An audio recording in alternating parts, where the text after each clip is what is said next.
Disebutkan oleh para ulama berdasarkan hadis Nabi SAW, ada beberapa kemungkinan terkabulnya doa hamba tersebut. Yang pertama, langsung dikabulkan apa yang dia minta pada saat itu.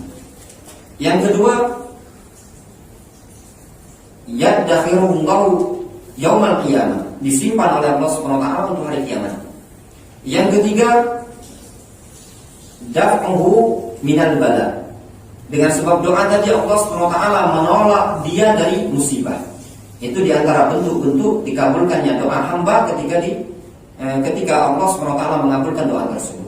Jadi terkadang apa yang diminta tadi memang dikabulkan oleh Allah SWT, terkadang disimpan oleh Allah SWT di negeri akhirat sebagai balasan yang besar, atau terkadang ditolak kejelekan yang akan menimpa dia dengan sebab doanya.